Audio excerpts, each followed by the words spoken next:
Cause you had a bad day. Had a bad day. Had a bad day. Had a bad day. Had a bad day. Cause you had a bad day. Cause you had a bad day. Had a bad day. You had a bad day. Had a bad day.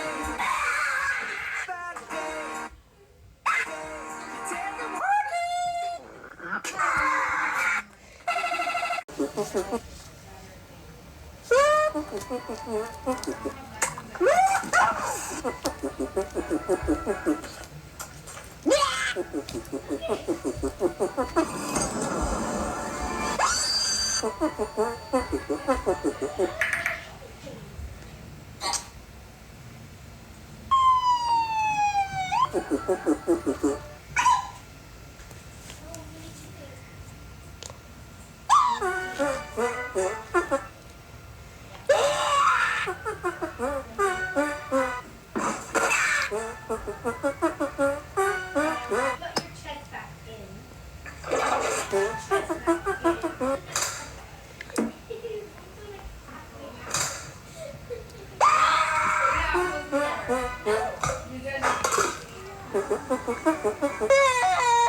This is Oscar Star.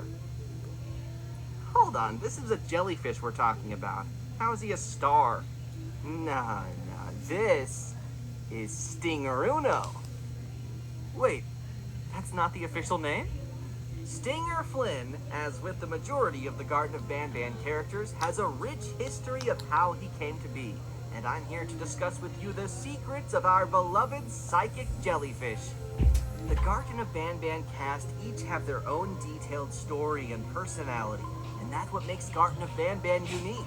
Join me on the 3rd episode of the Banban Chronicles, narrated by me, Ty Coker, the voice actor of Bitter Giggle, a series where we dedicate each episode to discussing the history and secrets of a member of the Garden of Banban cast.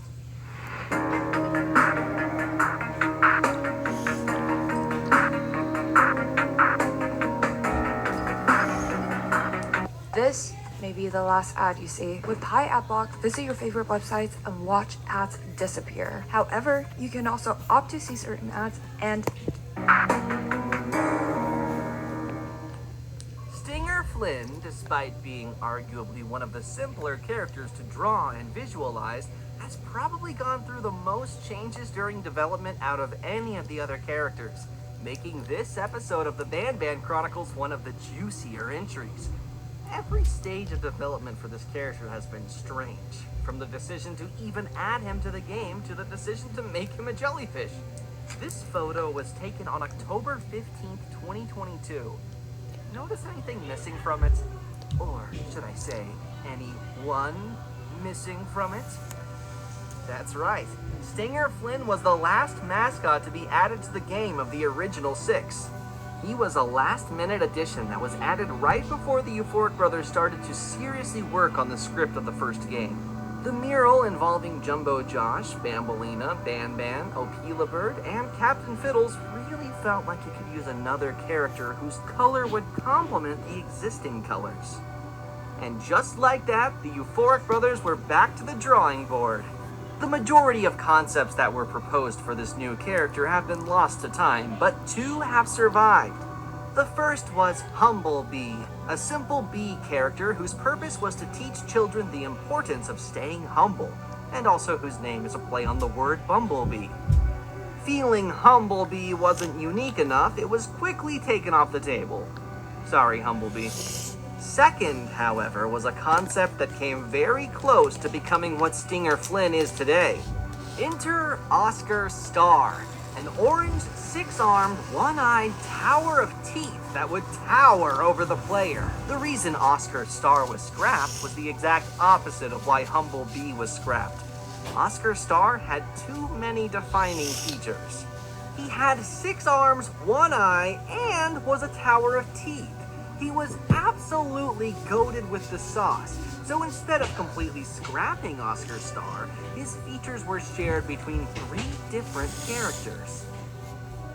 Stinger Flynn got the 1 eye, an earlier concept of Nab Nab became the Tower of Teeth, and much later on, an earlier concept of Syringin got the multiple arms. Remember him? Remember that guy? From the last episode? You keeping notes? Yes, these 3 characters, despite their minimal interactions with each other in the games, are spiritually connected through Oscar Star. Ultimately, the decision was made to add the one-eyed orange jellyfish to Garten of Banban 1, and save the spider for later. And thus, Stingeruno was born, as he was nicknamed after first being added to the game, a name that one can still find in the game files.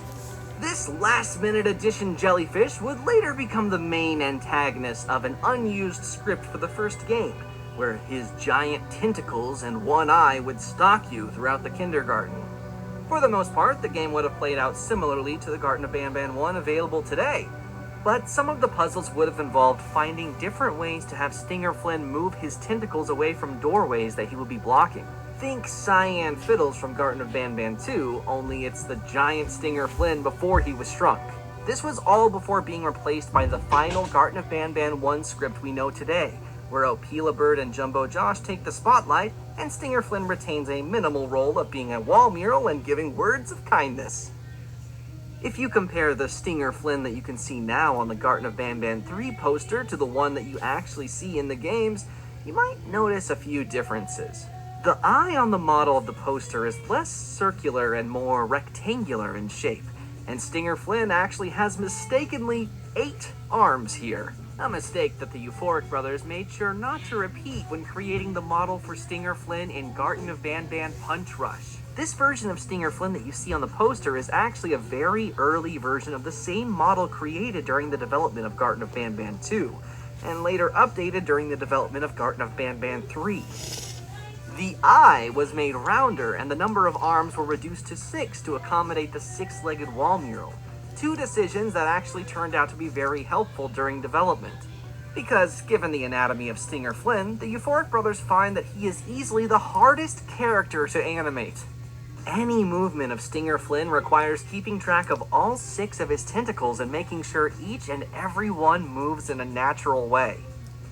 This naturally makes Stinger Flynn more complicated to animate than any of the other characters, and having 8 tentacles instead of 6 would have only added more complexity to any movement involving the character. In addition to this, Stinger Flynn's eye being rounder meant we could program it so that it rotates around itself, allowing the Euphoric Brothers to make it follow the player. Speaking of Stinger Flynn's features, did you know that Stinger Flynn is voiced by Ferris, the blue of the Euphoric Brothers? Similar to how Banban is voiced by Geppo, the purple of the Euphoric Brothers. Are you a Roblox fanatic? Microsoft Rewards has a brand new way for you to earn digital gift cards.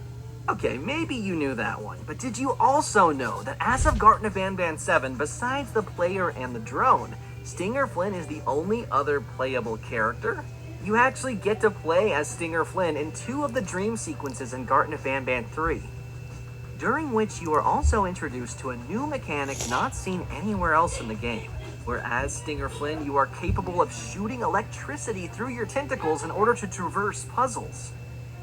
Please do let the Euphoric Brothers know in the comments if you would like to see this mechanic reappear in future games. Stinger Flynn's ability to shoot electricity out of his tentacles is not mentioned too many times throughout any of the games. But did you know that this wasn't always the case? Within the Kingdom and Garden of Banban 4, there exists the Infirmary. And inside the Infirmary are all of the prisoners that Sheriff Toadster manages to capture throughout the game. For each holding cell, the player is able to play a recording that has been put together by Sheriff Toadster to document his findings in respect to each prisoner. A collection of recordings that he calls the Toadster Archives. There's a recording for Opelabird and Tardabird, a recording for Banbalina, a recording for Slow Celine, a recording for Jumbo Josh, but not one for Stinger Flynn, despite also having his own cell. Initially, however, Stinger Flynn was also meant to have a recording of his own in the Toadster Archives collection, which would have detailed how Sheriff Toadster got electricity shot at him a few times while trying to capture Stinger Flynn after the events of Garden of Banban 3. However, feeling that there were enough Toadster Archives entries in the game and that the Stinger Flynn recording wouldn't have added much in the way of interesting lore, the idea for the recording was scrapped. But this wasn't the only instance where something related to Stinger Flynn was removed from a game. During two of the dream sequences that take place in Garden of Banban 3, one of the very few vehicles to ever make an appearance in any Garden of Banban game can be seen. Stinger Flynn's very own, the Stinger-mobile. This is the car that's parked beside Stinger Flynn during his monologue about reaching the beach, and the same one that all of the characters take a ride in later on in the game before it crashes into a piece of cactus. This car was originally scripted to appear in the first street of City Engine that you enter in Garden of Banban 7 as a reference to the fan-favorite car sequence of Garden of Banban 3. Realizing that this would not make much sense lore-wise, the car was removed from the map entirely, which actually happened only a few days before the public release of the game.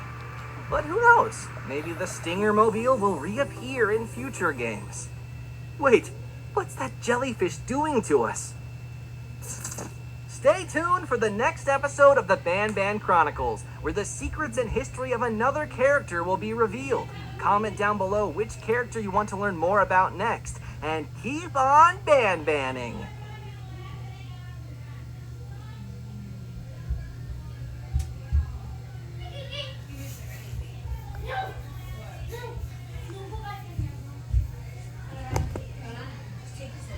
Who's ready to hatch some cool pets? Click here to make your very own monster. Deep within the lower levels of Banban's kindergarten, there exists a very mysterious and intelligent monstrosity. A monstrosity so rich with knowledge about Givanium, it became obsessed with what could be done with the substance. And that